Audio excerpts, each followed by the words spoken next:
Bienvenidos a nuestro curso de física, en donde vamos a continuar con las operaciones fundamentales que serán necesarias conocer para desarrollar problemas en el ámbito del campo de física. Ahora estamos a punto de ver la parte de la multiplicación por un escalar. La multiplicación de un vector, vamos a decir un vector A. Un vector A puede ser multiplicado por un escalar m. Vamos a llamar A un vector y este puede ser multiplicado por un escalar m.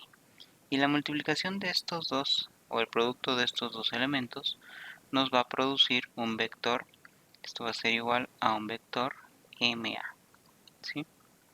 Un vector ma con magnitud m. Vamos a decir que la magnitud con magnitud m se va a expresar así.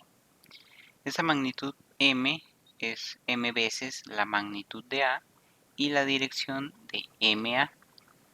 La dirección de MA pues está en la misma de A o es opuesta a ella. Según puede ser que m sea positivo o sea negativo. Y si m es igual a 0, en caso de que tuviéramos que m es igual a 0, entonces MA va a ser igual a 0 también, que esto va a representar al vector nulo, ¿sí? Existen algunas leyes que son consideradas importantes dentro del álgebra vectorial. Esas leyes a veces las podemos encontrar como teoremas o las podemos encontrar como axiomas. Vamos a suponer, por ejemplo, que A, B y C son vectores, que sean vectores, y vamos a decir que M y N son escalares. Entonces, suponiendo que A, B y C son vectores y M y N son escalares, entonces podemos cumplir las siguientes leyes. Vamos a anotarlas por aquí. La primera ley vamos a llamarla A1. A1. Si tenemos la suma de un vector A más B, la sumatoria de dos vectores A más B, más un vector C, pues esto puede ser igual a, ahora sin el paréntesis, a A más B más C, ¿sí? Entonces, pues a esta ley se le conoce como ley asociativa. Ley asociativa para la suma. ¿Y esto qué nos indica? Bueno, eso quiere decir que primero podemos sumar A más B y a ese producto, a lo que obtengamos de ese resultado de esa suma, le podemos adicionar el valor de C. O podemos hacerlo de manera diferente. Podemos sumar A más C y después sumarlo más B. Entonces podemos asociar los términos.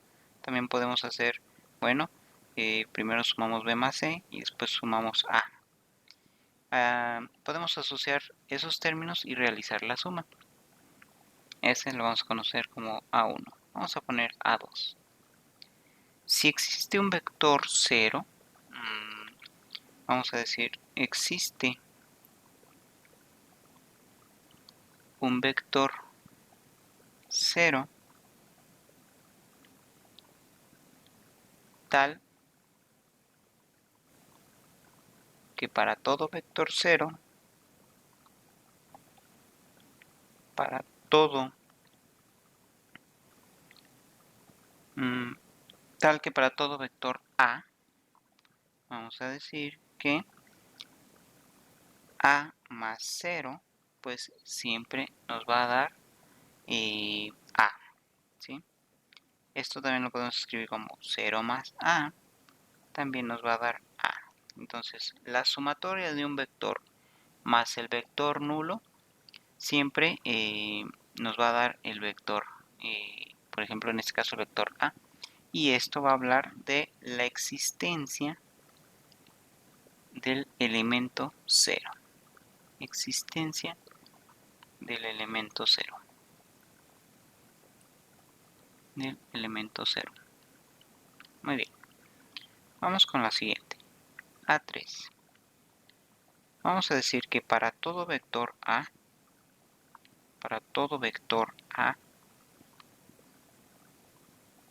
existe un vector menos A. Existe un vector menos A. Y vamos a ponerle tal que. Entonces podemos escribir que A más un vector menos A pues va a ser igual a 0. O bien podemos poner menos A más A pues también va a ser igual a 0.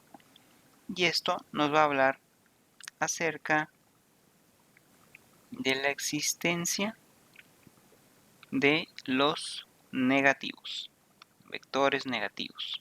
Podemos tener vectores positivos, podemos tener vectores ceros o nulos y podemos tener vectores negativos. Vamos a poner el siguiente A4. Vamos a poner A más B que sea igual a B más A. Y esta la vamos a conocer como la ley conmutativa para la suma. ¿Sí? Esto va a ser una ley conmutativa para la suma. Y esto nos dice que es lo mismo A más B que B más A. En vectores, en suma de vectores, esto también aplica. ¿Sí? Vamos a poner ahora, no sé, A5. A5 y vamos a decir que la multiplicación de un escalar m por la sumatoria de dos vectores a más b, pues puede ser que primero multipliquemos m por a y luego sumemos la multiplicación de m por b. Y a esta ley la vamos a conocer como ley distributiva. ¿Sí? Otra ley distributiva que podemos encontrar, vamos a llamarla A6. Es que podemos tener la suma de dos escalares, por ejemplo m más n, y que multipliquen al vector a. Esto va a ser igual a el escalar m por a más el escalar n por el vector a. Y esta pues también va a ser una ley distributiva. Otra ley que podemos encontrar va a ser m por, no sé, n por a. Esto es igual a m por n por a. Es decir, primero se multiplica un escalar n por un vector a y después se multiplica por un vector m, por un escalar m, perdón. Y eso es lo mismo a tener la multiplicación de un escalar m por un escalar n y ser multiplicado por un vector a. A esa ley la vamos a llamar como ley asociativa. Recuerden que hay una asociativa para la suma y la ley asociativa que es propia de la multiplicación. Y vamos a poner el siguiente A8. Y este es el de 1 por A. Y pues 1 por A es igual a A. Y aquí es donde involucramos la multiplicación por la unidad. Muy bien. Estas leyes que acabamos de escribir también se pueden definir como axiomas. Esos axiomas definen una estructura abstracta de lo que nosotros llamamos o conocemos como el espacio vectorial. Estos axiomas corresponden a la estructura abstracta del espacio vectorial. Y estas leyes pues se agrupan en dos conjuntos. Las primeras 4, que son las que acabo de escribir aquí, vamos a ponerlas por aquí. Las primeras 4 leyes de la A1 a la A4, bueno, esas primeras 4 leyes se refieren a la suma de vectores, ¿sí? Vamos a ponerle aquí a la suma. Y con ellas es posible demostrar las propiedades de la suma de los vectores. Pues como por mencionar que cualquier suma de un vector A1 más A2 más AN de vectores pues no requiere de paréntesis y no depende del orden de las sumas, ¿sí? Y las otras 4 restantes, que son A5, A6, A7, A8, se refieren a la multiplicación por un escalar. Vamos a poner el signo de operación y por un escalar. ¿Sí? Aquí ya se involucra la operación de multiplicación por un escalar. Y podemos demostrar, por ejemplo, que para cualquier escalar m y el vector 0, pues se cumple que m por 0 pues es igual a 0. ¿Sí? O que si un escalar m por a es igual a 0, pues entonces m es igual a 0 o a es igual a 0. ¿Sí? Pero nos dan pauta para ver cómo se comportan la multiplicación y la suma entre vectores y escalares, entre vectores y escalares con escalares y luego con vectores. Entonces vamos a dejar esta clase hasta aquí y continuamos en la siguiente descubriendo más propiedades acerca de los elementos que vamos a necesitar para resolver los problemas en física.